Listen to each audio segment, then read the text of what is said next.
وفديناه بذبح عظيم وتركنا عليه في الآخرين سلام على إبراهيم كذلك نجزي المحسنين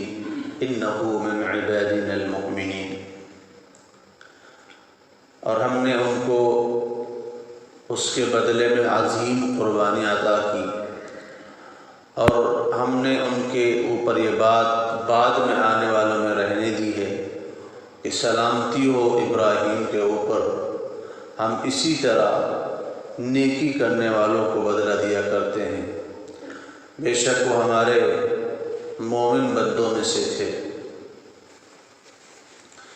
پچھلی آیات میں یہ بات معلوم ہوئی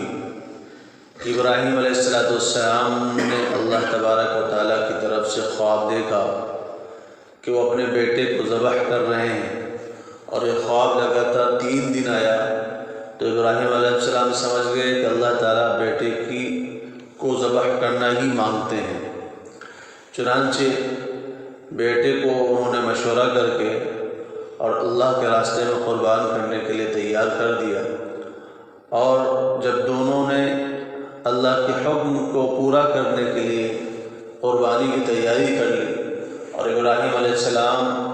اپنے بیٹے کو لٹا کر اس کے اوپر چھری چلانے لگے، اور بہت دیر تک کوشش کرتے رہے، لیکن چھری ہے کہ کاٹنے کا نام نہیں لے رہے۔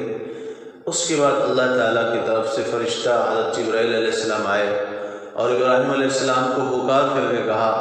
قد صدقت الرؤیا انا كذلك نجزي المحسنین، کہ ہم نے آپ کا امتحان لیا تھا، آپ کی آزمائش کی تھی، کہ ہم نے خواب کے ذریعے آپ کو حکم دیا تھا۔ اگر براہ راست حکم دیا جاتا تو وہ امتحان یا آزمائش نہیں ہوتی، یا پہلے ہی سے معلوم ہوتا کہ بھئی چھری سے اسماعیل علیہ السلام کو کوئی نقصان ہونے والا نہیں ہے،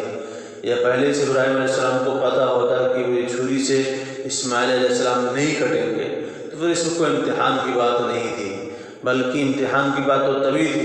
کہ ابراہیم علیہ السلام یہی سمجھ رہے تھے کہ چھری کاٹے گی اور اسماعیل ذبح ہو جائیں گے، اور میری جو اکلوتی اولاد ہے میری وہ اولاد چلی جائے گی دنیا سے۔ یہ اصل امتحان تھا، لیکن اللہ تعالیٰ کو معلوم تھا کہ اس کو کاٹنا نہیں ہے، ان کو ذبح کرنا مقصود نہیں ہے، اس لیے چھری نے آپ کو نہیں کاٹا۔ البتہ یہ امتحان جو اللہ تعالیٰ نے لیا تھا اس کے بارے میں فرمایا ان ھذا لہو البلاء المبین، یقیناً یہ بہت بڑی آزمائش تھی اور بہت بڑا امتحان تھا، اور یہ بہت سخت آزمائش تھی کہ اللہ تعالیٰ نے آپ سے اپنے نام پر صرف خواب کے ذریعے اپنے اکلوتے بیٹے کی قربانی مانگی، اور آپ اس کے اوپر بھی تیار ہو گئے۔ اس کا مطلب یہ ہے کہ ابراہیم علیہ السلام اللہ کے حکموں پر مر مٹ جانے والے تھے، کہ اللہ تعالیٰ کا اشارہ ملا تو بیٹے کو بھی قربان کرنے کے لیے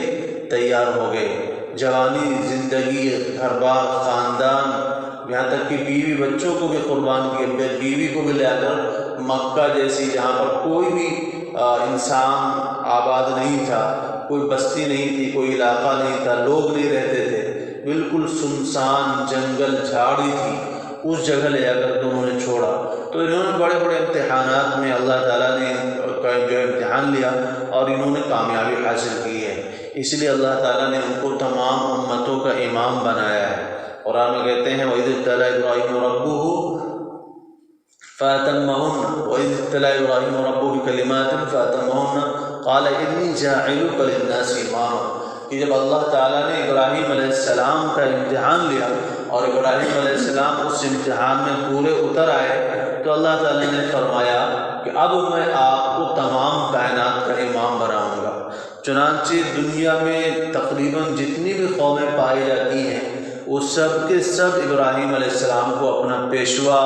اپنا رہبر، اپنا بڑا مانتی ہیں، وہ چاہے یہودی ہوں، عیسائی ہوں، یا ان کے اور بعد کی جو داؤد علیہ السلام کی قوم گزری ہے، یا ان کے علاوہ بھی بہت ساری قومیں گزری ہیں جن کا ذکر بعض حدیث میں آیا ہے، بعض کا ذکر قرآن میں آیا ہے، یہاں تک کہ ہندوؤں کی بھی جماعت جو ہے ابراہیم علیہ السلام کو اپنا جو ہے رہبر اور رہنما مانتی ہے۔ یہ سب کے سب ابراہیم علیہ السلام کے بعد کی پیدائش ہیں، اور اللہ تعالیٰ نے ابراہیم علیہ السلام کے بعد ان کی اولاد میں نبوت جاری فرمائی، وجعلنا فی ذریۃ النبوۃ والکتاب، اللہ نے ان کے اولاد میں نبوت جاری فرمائی کہ ان کے بعد ان کے 2 بیٹے ہوئے، ایک بیٹے کا نام اسماعیل تھا، دوسرے کا نام اسحاق تھا۔ اسماعیل کے اولاد میں ہمارے آقا اور تاجدار کائنات جناب محمد رسول اللہ صلی اللہ علیہ وسلم کی پیدائش ہوتی ہے، اور اسحاق کی اولاد میں یعقوب کی پیدائش ہوتی ہے، یعقوب کی اولاد میں یوسف کی، اور یعقوب کے 12 بیٹے ہوتے ہیں۔ اس طرح بنو اسرائیل کے 12 قبیلے چلتے ہیں، جس میں ہزاروں نبی تشریف لائے۔ اس لیے ابراہیم علیہ السلام کو ابو الانبیاء بھی کہا جاتا ہے، نبیوں کے والد، کیونکہ ان کی اولاد میں بہت سارے نبی تشریف لائے۔ تو فرمایا جعلنا فی ذریۃ النبوۃ والکتاب وآتیناہ اجرہ فی الدنیا۔ تو یہ اللہ تعالیٰ نے ابراہیم علیہ السلام کو مقام عطا کیا ہے کہ یہاں تک کہ یہودی جھگڑا کرتے تھے، یہودی کہا کرتے تھے کہ ابراہیم علیہ السلام ہمارے ہیں، اور عیسائی کہا کرتے تھے نہیں ابراہیم علیہ السلام ہمارے ہیں۔ تو اللہ تعالیٰ نے فرمایا ما کان ابراہیم یہودی ولا نصرانی، ابراہیم نہ تو یہودی تھے نہ عیسائی تھے، بلکہ کیا تھے؟ ولکن کان حنیفا مسلما، لیکن وہ اللہ کے راستے پر یکسو ہو کر کے چلنے والے مسلمان تھے۔ یعنی ابراہیم علیہ السلام نے اپنا نام خود ہی مسلمان رکھا تھا۔ هو سماکم المسلمین من قبل وفی ھذا، اللہ تعالیٰ کہتے ہیں کہ ملت ابیکم ابراہیم، تم اپنے دادا حضرت ابراہیم علیہ السلام کے طریقے پر ہو، اور انہی نے ہی تمہارا نام مسلمان رکھا ہے۔ یہ لوگ کہا کرتے ہیں نا کہ بھئی اسلام تو 1400 سال سے آیا ہے، اسلام 1400 سال سے نہیں بلکہ اسلام اس وقت سے آیا ہے جب سے دنیا قائم ہوئی ہے۔ سب سے پہلے انسان جو حضرت آدم علیہ السلام ہیں، وہ اللہ تعالیٰ کے پیغمبر تھے اور ایمان والے تھے، مسلمان تھے، وہ اللہ کی عبادت کیا کرتے تھے، ان کے اولاد بھی اللہ کی عبادت کرتی تھی۔ وہ تو شیطان نے بعد میں بت پرستی لگا دی تو اور چیزوں کی پوجا شروع ہو گئی، ورنہ لوگ تو اللہ ہی کی عبادت کیا کرتے تھے۔ اور فرمایا تمہارا جو نام مسلمان ملا ہے یہ آج سے نہیں ملا ہے، 1400 سال سے نہیں ملا ہے، ابراہیم علیہ السلام کو گزرے تقریباً 5-6 ہزار سال کا زمانہ ہو چکا ہے۔ تو ابراہیم علیہ السلام کے زمانے ہی سے اللہ تعالیٰ فرماتے ہیں ملت ابیکم ابراہیم هو سماکم المسلمین، تمہارا نام تو ابراہیم نے مسلمان رکھا تھا، تو وہیں سے تمہارا نام مسلمان چلا رہا ہے۔ تو بہرحال ابراہیم علیہ السلام کی نسل میں یہ دو قومیں آئیں، ایک تو بنو اسماعیل، ایک بنو اسحاق۔ بنو اسماعیل میں صرف نبی حضرت محمد صلی اللہ علیہ وسلم ہیں، لیکن ایسے نبی جو سارے نبیوں کے سردار ہیں، ان کے ہم پلے کے 1,24,000 نبی بھی نہیں ہیں، اور بقیہ ان کے علاوہ جو دوسرے بیٹے تھے اسحاق، ان کے اولاد میں بہت سارے انبیاء تشریف لائے۔ تو فرمایا ہم نے ابراہیم علیہ السلام کو اس کے بدلے میں بڑی عظیم قربانی دی، اور جب عظیم امتحان ہوا، اللہ تعالیٰ کی طرف سے آزمائش بڑی ہوئی، اللہ تعالیٰ نے بڑا ان کے جو ہے سخت امتحان سے ان کو گزارا، تو اللہ تعالیٰ کا انعام بھی بہت زیادہ ان کو ملا۔ فرمایا فدیناہ بذبح عظیم، جیسے میں نے کل بتایا تھا کہ جبرائیل علیہ السلام جنت سے ایک میڈھا لے کر کے آئے تھے اور فرمایا کہ اسماعیل کے بدلے اس کو قربان کر دو، چنانچہ اللہ تعالیٰ نے اسی طریقے کو قیامت تک کے لیے جاری فرما دیا۔ اب جتنے بھی انسان آئیں گے، جو بھی مسلمان ہوگا، اگر وہ صاحب حیثیت ہے، اللہ نے استطاعت دی ہے، تو اس کے ذمہ ہر سال قربانی واجب ہوتی ہے کہ وہ اپنی طرف سے ہر سال قربانی کرے۔ اچھا، قربانی کے اندر ایک مسئلہ اور سمجھنے کی بات ہوتی ہے کہ قربانی اس کے اوپر واجب ہوتی ہے جس کے پاس مال ہوتا ہے۔ اب گھر میں 10 لوگ ہیں، اگر 10 لوگوں کے پاس اتنا مال ہے جو نصاب تک پہنچ جاتا ہے، تو 10 کے 10 لوگوں پر قربانی واجب ہے۔ عام طور پر غلطیاں کیا ہوتی ہیں، لوگ یہ سمجھتے ہیں کہ اس سال میری طرف سے، اگلے سال ابا کی طرف سے، اگلے سال پھر بیٹے کی طرف سے، پھر بیٹی کی طرف سے، پھر بیوی کی طرف سے، یعنی ایک سال کر کے وہ قربانی کرتے ہیں۔ تو یہ طریقہ غلط ہے۔ اصل کیا ہے کہ جس کے پاس بھی مال ہے، اگر بیوی کے پاس مال ہے تو بیوی پر بھی قربانی واجب۔ عام طور پر ہوتا ہے زیورات ہوتے ہیں عورتوں کے پاس جو نصاب کے برابر ہوتے ہیں، اور شوہر کے پاس مال ہے تو شوہر پہ بھی قربانی واجب، بیٹے کے پاس مال ہے تو بیٹے پر بھی قربانی واجب۔ غرض یہ ہے کہ گھر میں جتنے لوگ بھی صاحب نصاب ہیں، جتنے لوگ کے پاس بھی نصاب کے برابر مال ہے، چاہے وہ سونے کی شکل میں ہو، چاندی کی شکل میں ہو، یا مال تجارت کی شکل میں ہو، یا زیورات یا جو ہے روپے پیسے کی شکل میں ہو، ہر صورت میں ہر انسان کے اوپر قربانی واجب ہے، اور جس کے پاس مال نہیں اس کے اوپر قربانی واجب نہیں ہے۔ تو فرمایا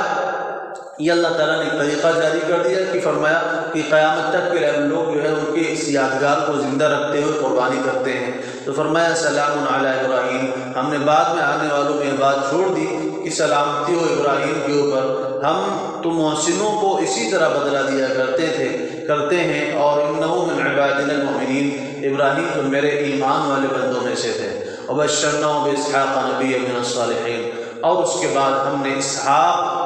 کی بشارت دی جو نبی ہوں گے، نیک لوگوں میں سے ہوں گے۔ یعنی جب اسماعیل علیہ السلام کی قربانی کا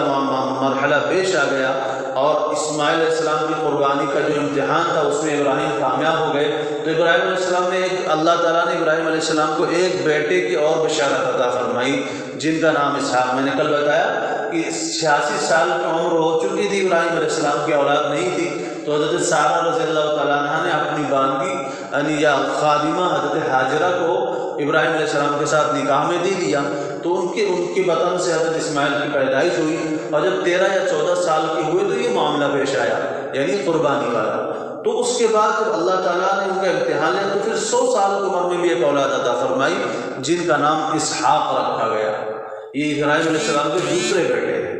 مفسرین میں بعض حضرات فرماتے ہیں کہ اس بات کا اختلاف ہے کہ قربانی کس کی ہوئی تھی، اسماعیل کی ہوئی تھی کہ اسحاق کی ہوئی تھی۔ تو بعض صحابہ کرام کی بھی یہ رائے کہ اسحاق علیہ السلام کی قربانی ہوئی تھی، لیکن اکثر صحابہ اور جمہور امت کی رائے یہ ہے کہ قربانی جو ہے وہ اسماعیل علیہ السلام کی ہوئی تھی۔ اور اس سے یہ پتہ بھی چلتا ہے کہ رہی بات کہ صحابہ کے اندر یہ بات کہاں سے آئی، تو ایک صحابی ہیں جو بعد میں مسلمان ہوئے ہیں، صحابی نہیں ہیں، وہ تابعی ہیں، حضرت عمر رضی اللہ عنہ کے زمانے میں کعب احبار رضی اللہ تعالیٰ عنہ، یہ کعب احبار رضی اللہ تعالیٰ عنہ یہودی علماء میں سے تھے، تو یہ یہودی روایتیں، یہودی باتیں مسلمانوں کے سامنے بیان کیا کرتے تھے۔ تو بعض مسلمانوں نے ان باتوں کو لے کر کے جو ہے یہ باتیں نقل کر دی کہ قربانی اسحاق کی ہوئی تھی۔ اچھا، یہودیوں نے اسحاق کی قربانی کے بعد کیوں کی؟ کیونکہ وہ لوگ اسحاق علیہ السلام کی اولاد میں تھے، اسماعیل کی اولاد میں نہیں تھے۔ تو یہ اتنی بڑی قربانی کا پیش آنا بڑی سعادت کی بات تھی، تو انہوں نے یہ سوچا کہ بات کو بدل کر کے اپنی طرف کر لیں کہ اسماعیل کی قربانی نہیں تھی، ورنہ بنو اسماعیل کی اس سے جو ہے اس کا فخر ہوتا، تو انہوں نے کہا کہ اسحاق علیہ السلام کی قربانی ہوئی ہے۔ حالانکہ اسحاق علیہ السلام کی قربانی کا ہونا خود ان کی کتابوں سے جو ہے ثابت نہیں ہے، بلکہ وہ کہتے ہیں کہ ابراہیم علیہ السلام سے اللہ تعالیٰ نے قربانی مانگی تو ان کے اکلوتے بیٹے تھے، اور اکلوتے بیٹے جو تھے وہ اسماعیل علیہ السلام تھے۔ اس کو اسحاق علیہ السلام کی پیدائش تو خود بعد میں ہوتی ہے، کیونکہ انہوں نے خود لکھا ہے کہ ان کی کتابوں میں لکھا ہے، انہوں نے اس لیے لکھا کہہ رہا ہوں کیونکہ انہوں نے اپنی کتابوں میں رد و بدل کر دیا۔ ہمارا قرآن الحمدللہ محفوظ ہے اور قیامت تک محفوظ رہے گا، لیکن انہوں نے کیا کیا، ان کو جو تورات دی گئی یا انجیل دی گئی عیسائیوں کو، انہوں نے اپنی طرف سے اس میں سے لکھ کر کے باتیں شامل کر لی۔ تو انہوں نے کیا کیا، انہوں نے کہا ایک جگہ لکھا کہ ابراہیم علیہ السلام کا جو دوسرا بیٹا پیدا ہوا 100 سال کی عمر میں پیدا ہوا، اور ظاہر سی بات ہے اکلوتے بیٹے جو تھے اسماعیل علیہ السلام تھے، اور دوسرے نمبر پر جو بیٹے تھے وہ حضرت اسحاق تھے۔ اور تیسری بات اس سے سمجھ میں آتی ہے کہ حضرت سارہ نے حضرت حاجرہ سے نکاح اس لیے کروایا تھا کیونکہ ان کی اولاد نہیں تھی، اور اسحاق علیہ السلام حضرت سارہ کے بطن سے پیدا ہوا۔ پتہ یہ چلا کہ اسحاق علیہ السلام اس وقت موجود ہی نہیں تھے دنیا میں جس وقت اسماعیل علیہ السلام کی قربانی ہو رہی تھی۔ اور تیسری بات یہ کہ اللہ تعالیٰ نے قرآن کریم میں جب اسماعیل کی قربانی کا واقعہ بیان فرمایا ہے، جب اس امتحان میں کامیابی ملنے کے بعد اللہ تعالیٰ نے فرمایا ہے کہ ہم نے ان کو اسحاق کی بشارت دی۔ یہ تو اللہ تعالیٰ ہی خود بتا رہے ہیں کہ اسحاق کی پیدائش بعد میں ہوئی ہے، یہاں پر قربانی اسماعیل کی ہوئی ہے، کیونکہ اللہ تعالیٰ نے کیا کہا، وَبَشَّرْنَاهُ بِإِسْحَاقَ نَبِيًّا، ہم نے ان کو اسحاق کی پیدائش دی اس بات کے ساتھ ساتھ کہ وہ نبی ہوں گے۔ تو ابراہیم علیہ السلام کو جب اسحاق کی بشارت دی گئی تھی تو پہلے ہی بتا دیا گیا تو آگے چل کے نبی ہوں گے۔ اب جب ابراہیم علیہ السلام کو پہلے ہی سے معلوم تھا یہ نبی ہوں گے تو ان کو قربان کرنے کے کیوں لے کے جاتے؟ ان کو معلوم تھا کہ آگے چل کے نبی ہوں گے، ان کی اولاد میں جو ہے لوگ مسلمان بنیں گے اور یہ اللہ کے دین کی تبلیغ کریں گے، تو پھر ان کو قربان کرنے کے کیوں لے کے جاتے؟ اور چوتھی بات یہ کہ اسماعیل علیہ السلام کی جو قربانی ہوئی وہ مینا میں مکے میں ہوئی تھی، اور اسماعیل علیہ السلام بھی مکے میں رہتے تھے، اسحاق علیہ السلام ملک شام میں رہتے تھے۔ دونوں حضرات کی قبریں بھی الگ الگ ہیں، ان کی قبر مکے میں ہے، ان کی قبر ملک شام میں ہے، فلسطین میں ہے۔ تو اس سے بھی پتہ چلتا ہے کہ اسماعیل علیہ السلام کی جو قربانی ہوئی تھی وہ مکے میں ہوئی تھی، اور خود اسماعیل ہی کی ہوئی تھی، اسحاق کی نہیں ہوئی تھی۔ بہرحال بہت سارے آثار اور قرائن ہیں جن سے بات ثابت ہوتی ہے، چاہے وہ قرآن کی بات ہو، چاہے خود ان کی اپنی کتابوں کی بات ہو، کہ یہاں پر قربانی جو ہو رہی ہے وہ اسماعیل علیہ السلام کی ہو رہی ہے، اسحاق علیہ السلام کی نہیں ہوئی ہے۔ فرمایا بشرناہ باسحاق، ہم نے ان کو بشارت دی اسحاق علیہ السلام کی، جو نبی ہوں گے اور نیک لوگوں میں سے ہوں گے۔ وبارکنا علیہ وعلی اسحاق، اور ہم نے ان کے اوپر بھی برکتیں نازل کی ہیں، اور اسحاق علیہ السلام پر برکتیں نازل کی ہیں کہ اسحاق کی اولاد میں یعقوب علیہ السلام آتے ہیں جن کا نام اسرائیل ہے، اور انہی کی اولاد کو بنو اسرائیل کہتے ہیں۔ عربی زبان میں بنو کہتے ہیں بیٹوں کو، بنو اسرائیل کا مطلب ہوتا ہے اسرائیل کے بیٹے۔ تو اسرائیل کے بیٹے یعنی حضرت یعقوب علیہ السلام کے 12 بیٹے تھے، انہی سے بنو اسرائیل کی 12 قومیں یا 12 نسلیں یا 12 خاندان چلتے ہیں۔ تو فرمایا من ذریتہما محسن وظالم لنفسہ مبین، اور ان دونوں کی اولاد میں سے کچھ لوگ نیکی کرنے والے تھے اور کچھ لوگ اپنے جانوں پر کھلا ظلم کرنے والے ہو گئے۔ اللہ تعالیٰ ہم سب کو توفیق نصیب فرمائے۔ سبحان اللہ۔